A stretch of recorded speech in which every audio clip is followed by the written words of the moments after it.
మహాగణపతిం మనసా స్మరామి మహాగణపతిం మనసా స్మరామి.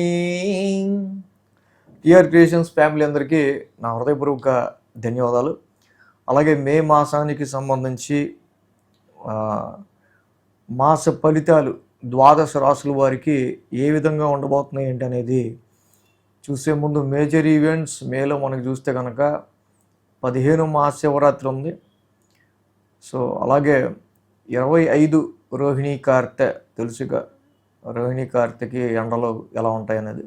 సో 25 నుంచి రోహిణీ కార్తె స్టార్ట్ అవుతూ ఉంది మనకి మే 25 నుంచి. సో అలాగే ఈ నెల మనం చూసినట్టయితే కనుక మే మాసం 4 మాస గ్రహాలు కూడా స్థాన మార్పులు జరుగుతూ ఉన్నాయి. మే 11 వరకు కుజుడు ఆయన మీన రాశిలో శనితో యుతి చెంది ఉన్నారు. మే 11 నుంచి ఆయన స్వక్షేత్రమైన మేషరాశిలోకి వస్తున్నారు. రవి కూడా మే 15 వరకు ఉచ్చులో ఉంటారు. ఆ తర్వాత రవి కూడా వృషభ రాశిలోకి సంచారం చేస్తూ ఉన్నారు. మే 15 వరకు మిథున రాశిలో ఇక్కడ వృషభ రాశిలో స్వక్షేత్రంలో ఉన్న శుక్రుడు మే 15 నుంచి మళ్ళీ మిథున రాశికి మారుతూ ఉన్నారు. అలాగే మే 15న వృషభంలో బుధుడి యొక్క సంచారం కూడా మారుతూ ఉంది. ఆయన అంతకు ముందు వరకు కూడా మేష రాశిలో ఉంటూ ఉన్నారు. మే 15 నుంచి బుధుడు కూడా వృషభ రాశిలోకి మారుతూ ఉన్నారు. కుజ, రవి, శుక్ర, బుధులు మాసగ్రహాలు 4 కూడా, అంటే మే మాసంలో 3-4 వారాలు చాలా చేంజెస్ని తీసుకురాబోతున్నాయి అన్ని రాశుల వాళ్ళకి అనేది మాత్రం మనకు అర్థమవుతూ ఉంది మాసగ్రహాల మార్పు వల్ల. సో అలాగే శని మీన రాశిలో ఆయన గోచారంలో ఉంటూ ఉన్నారు. రాహు కూడా కుంభరాశిలో లాంగ్ రన్గా గోచారంలో ఉంటూ ఉన్నారు. కేతువు కూడా లాంగ్ రన్గా సింహరాశిలో ఆయన గోచారంలో ఉన్నారు. గురు భగవానుడు కూడా మిథున రాశిలో గోచారంలో ఉన్నారు. 4 మేజర్ ప్లానెట్స్ శని, రాహు, గురు, కేతువుల యొక్క పొజిషన్ ఈ విధంగా. మాసగ్రహాలు అయితే ఇక్కడ మే 15 నుంచి కూడా అన్ని గ్రహాలు కూడా మారుతూ ఉన్నాయి. సో ఈ విధమైన ప్రభావం ఈ గ్రహాల గోచారం ఈ మే మాసంలో ద్వాదశ రాశుల వారి మీద అటు ఆరోగ్యపరంగా కానీ, ఆర్థిక పరంగా కానీ, ఉద్యోగ పరంగా కానీ, సంతాన పరంగా కానీ, ఇన్వెస్ట్మెంట్స్ పరంగా కానీ, ఎడ్యుకేషన్ పరంగా కానీ ఎటువంటి ప్రభావాన్ని చూపించబోతుంది అనేది మనం చూద్దాం. వృషభ రాశి వారికి సంబంధించి మే మాస ఫలితాలు చూద్దాం. ఈ రాశి వాళ్ళకి మెయిన్గా ఏంటంటే రాశ్యాధిపతి శుక్రుడు రాశిలో ఉంటున్నారు 15వ తారీఖు వరకు. ఆ తర్వాత ఆయన ద్వితీయ స్థానంలోకి వెళ్తున్నారు 15 నుంచి. సో రాశిలో ఉన్న శుక్రుడి యొక్క సంచారం చాలా వరకు వీళ్ళకి మైండ్ ప్లెజెంట్నెస్ని, మంచి కాన్ఫిడెన్స్ని, సో నేను ఎలా అయితే ఉండాలి అనుకున్నానో అంత మంచి అపీరెన్స్ని, ఎందుకంటే వృషభ రాశి చంద్రుడి ఉచ్చ రాశి, శుక్రుడికి స్వక్షేత్రం కూడా, అంటే కళాత్మకమైన రాశి యాక్చువల్గా. సో కాబట్టి వీళ్ళు కొంచెం వీళ్ళ లుక్ అండ్ అపీరెన్స్ కూడా కొంత కళాత్మకంగా ఉండాలని ట్రై చేస్తుంటారు. సో కాబట్టి అలాంటి పరిస్థితుల్లో శుక్రుడు రాశిలో ఉండటం 15వ తారీఖు వరకు మరి వృషభ రాశి వారికి తప్పకుండా, అండ్ మిగతావన్నీ ఎలా ఉన్నా శుక్రుడు మాత్రం మంచి ప్లెజెంట్నెస్. మన మనసు బాగుంటే, మన కాన్ఫిడెన్స్ బాగుంటే, మనకి తలకాయ నొప్పి లేకుండా ప్లెజెంట్గా ఉంటే ఇంక అంతకు మించి ఏం కావాలి. సో 15వ తారీఖు వరకు కూడా చక్కగా బాగుంటుంది. 15 తర్వాత మాత్రం రవి రాశిలోకి వస్తూ ఉన్నారు. సో రవి రాశి యొక్క సంచారం కొన్ని డొమెస్టికల్ ఫోర్సెస్, అంటే కుటుంబ పరంగా కావచ్చు, గృహపరమైన విషయాల్లో కావచ్చు, కొంత ఇమీడియట్ వర్క్స్ లాంటివి పడితే ఎలా ఉంటుందో మనకి ఫోర్స్ అలాంటి ఒక పవర్ స్ట్రగుల్ ఫోర్స్ అనేది ఇక్కడ మనకి కనిపిస్తూ ఉంది జనరల్గా. అలాగే ఈ రాశికి మెయిన్ ఏంటంటే 15వ తారీఖు వరకు కూడా రవి వేలంలో ఉంటున్నారు. రవి వేలంలో ఉండటం వల్ల కొన్ని గృహపరమైన విషయాల్లోనూ, వాహనపరమైన విషయాల్లోనూ, కొన్నిసార్లు ఇంటి కుటుంబ సభ్యులకి సంబంధించిన ఆరోగ్యపరమైన విషయాల్లో కొన్ని ఖర్చులు అనేవి ఇండికేట్ చేస్తూ ఉంది. బట్ రవి ఉచ్చస్థానంలో ఉండటం వల్ల అన్నిటినీ ఓవర్కమ్ అవ్వగలుగుతారు. కానీ వాహనాల కొనుగోలు అమ్మకాలు కావచ్చు, ఫిక్స్డ్ అసెట్స్ కొనుగోలు అమ్మకాలు కావచ్చు, సో కొంచెం వ్యయం అయినా పర్లేదులే అనే సాటిస్ఫాక్షన్ కొంచెం ఖర్చు అయినా సేల్స్ అండ్ పర్చేజెస్లో సో ఎలాంటి నిర్ణయం వచ్చినా పర్వాలేదులే అనుకునే ధోరణి మాత్రం వీరికి కనిపిస్తూ ఉంది. సో అదేవిధంగా ఈ రాశికి శని యొక్క సంచారం మెయిన్గా లాభస్థానంలో నడుస్తూ ఉంది. లాభస్థానంలో శని యొక్క సంచారం చాలా అద్భుతంగా ఉద్యోగానికి సంబంధించిన విషయాల్లో కావచ్చు, మీ లైఫ్ గ్రోత్కి సంబంధించిన విషయాల్లో కావచ్చు, జీవిత ఆశయ ఏదైతే ఉందో మీ లాంగ్ రన్గా మీరు పెట్టుకున్న డిజైర్డ్ గోల్ని మీరు రీచ్ అయ్యే విషయంలో కావచ్చు, అది ఫారెన్కి సంబంధించిన విషయాల్లో అయినా, హైయర్ ఎడ్యుకేషన్కి సంబంధించిన విషయాల్లో అయినా, జాబ్ ప్రొఫెషన్కి సంబంధించిన విషయాల్లో అయినా చాలా వరకు కొంత మంచి పాజిటివ్ స్టెప్స్ అనేవి మనకి ఇక్కడ కనిపిస్తూ ఉన్నాయి.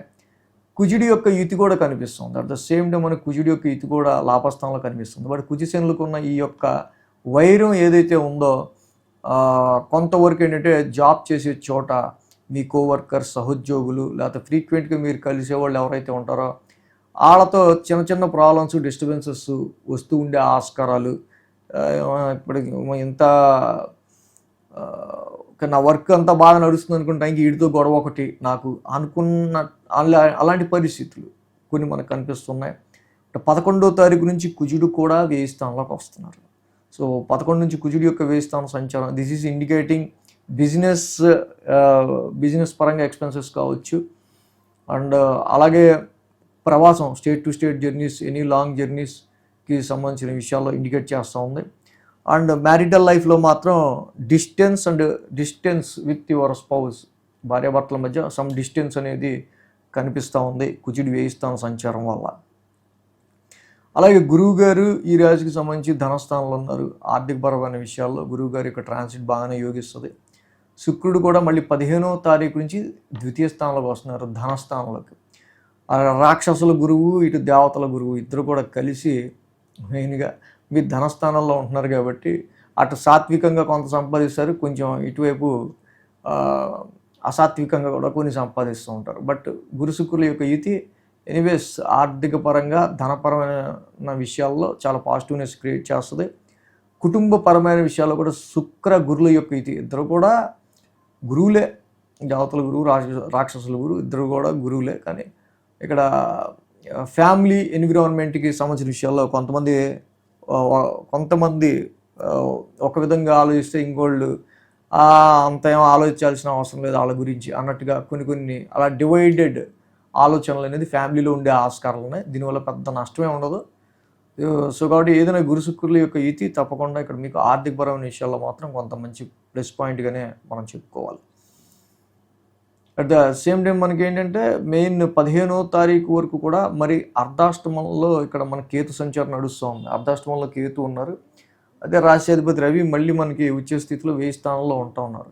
కాబట్టి వాహనాలు నడిపే విషయంలో అయినా, మదర్ హెల్త్ పరమైన విషయాల్లో అయినా కొంతవరకు కొంచెం ఇన్నర్ పీస్కి సంబంధించిన విషయాలు, మానసిక ప్రశాంతతకి సంబంధించి మాత్రం కొంత డిస్టర్బెన్స్ అనేది మొదటి 2 వారాలు రవి వల్ల మనకి కనిపిస్తూ ఉంది. అలాగే ఈ రాశికి సంబంధించి మనం చూస్తే కనుక బుధుడి యొక్క సంచారం కూడా మెయిన్ ఇక్కడ 15వ తారీఖు వరకు కూడా ఆయన కూడా మరి వ్యయ స్థానంలోనే ఉంటూ ఉన్నారు. సో 15వ తారీఖు వరకు కూడా మనకు కొన్ని ఖర్చులు అనేవి కొంచెం ఎక్కువగా కనిపిస్తూ ఉన్నాయి. ఎందుకంటే కుజుడి వేయంలో ఉంటారు, రవి వేయంలో ఉంటాడు, బుధుడి వేయంలో ఉంటారు. కాబట్టి కొంచెం ఖర్చులు అనేవి మొదటి 2 వారాలు కూడా అటు ఇటుగా ఈ రాశి వాళ్ళకి ధనపరంగా, ఇన్వెస్ట్మెంట్స్ పరంగా, సంతాన పరంగా కొన్ని ఖర్చులు అనేవి ఇన్ జనరల్గా కనిపిస్తూ ఉన్నాయి. సో అలాగే ఈ రాశికి మెయిన్ ఏంటంటే కుజుడి యొక్క సంచారం 11వ తారీఖు నుంచి వ్యయ స్థానంలోకి రావటం, ఇది కొంతవరకు వ్యాపారానికి సంబంధించిన విషయాల్లో అండ్ ఇందాక మనం చెప్పుకున్నట్టు స్పౌస్, భార్యాభర్తల విషయంలో కొంచెం డిస్టెన్స్కి, వ్యాపారానికి సంబంధించి ఖర్చులను ఇండికేట్ చేస్తుంది. కాబట్టి కుజుడికి కేజింపో కందులు, ఒక రెడ్ క్లాత్ మంగళవారం దానం ఇచ్చుకోవటం కూడా చాలా మంచిది యాక్చువల్గా. అదేవిధంగా మరి రవి యొక్క సంచారం కూడా మొదటి 2 వారాలు వ్యయ స్థానంలో ఉంటుంది. కాబట్టి సో రవికి కూడా ఒక కేజింపో గోధుమలు, ఒక రెడ్ క్లాత్ ఆదివారం పూట దానం ఇచ్చుకోవడం, శివాలయంలో అభిషేకం చేసుకుని చాలా మంచిది. విష్ణు సహస్రనామం పారాయణం చేయటం కూడా చాలా మంచిది. వీళ్ళకి ఏంటంటే మొదటి 2 వారాలు ఎక్స్పెన్సెస్ పరంగా కానీ, స్ట్రెస్ పరంగా కానీ, హెక్టిక్ షెడ్యూల్ పరంగా కానీ మనకు ఎక్కువగా కనిపిస్తూ ఉంది కుజ, రవి, బుధుల యొక్క వ్యయ స్థాన సంచారం ఉండటం. సో మే 15th నుంచి 3-4 వారాలు 15వ తారీఖు నుంచి మొత్తం ఎంటైర్ చేంజ్ అయిపోద్ది. సో ఇక్కడ రవి కూడా రాశిలోకి రావటం, బుధుడు కూడా మళ్ళీ ఇక్కడ రాశిలోకి రావటం, సో ఈ శుక్రుడు ధనస్థానంలోకి వెళ్ళడం, ఇలా కొంచెం స్ట్రెస్ తగ్గుతూ ఉన్నట్టు ఉంటుంది. కానీ బట్ ఏంటంటే ఇందాక మనం చెప్పుకున్నట్టు ఏ రాశికి అంటే ఏ గ్రహానికి ఆ గ్రహం దాని యొక్క ఎఫెక్ట్ ఇస్తూ ఉంటుంది ఇక్కడ. సో అలాగే దశమ స్థానంలో అయితే రాహు ఉన్నారు. సో ఉద్యోగంలో చాలా యూనిక్గా మీరు ఎదగడానికి చేసే ప్రయత్నాలు చాలా వరకు కూడా వర్కౌట్ అవుతూ ఉంటాయి ఈ సమయంలో. కాబట్టి నిజంగా మరి ఈ కుజుడి యొక్క 1000 స్థానం వల్ల వ్యాపారంలో ఎప్పుడు ఎక్స్పెన్సెస్ ఉండొచ్చు. రవి రాశిలోకి రావటం వల్ల ఇందాక నేను చెప్పిన ఫోర్స్ఫుల్ సిచ్యువేషన్స్ లాంటివి, కొంచెం పవర్ స్ట్రగుల్ లాంటివి ఎప్పుడు ఏర్పడవచ్చు. గురు శుక్రుల యొక్క యుతి ద్వితీయంలో ఉండటం వల్ల ఆర్థికపరమైన విషయాల్లో ప్లస్ పాజిటివ్ ఎప్పుడు ఉండొచ్చు. ఇవి మనం వీక్లీ ఫాలో అయితే ఇంకా బాగా తెలుస్తాయి. వీక్లీ ఫాలో అయితే కనుక చక్కగా మీకు ఇంకా మంచి వీటిల్లో ఆ పర్టికులర్ వీక్లో ఏ రెమెడీ చేసుకుంటే బాగుంటుంది ఏంటి అనేది ఇంకా బాగా అర్థమవుతుంది.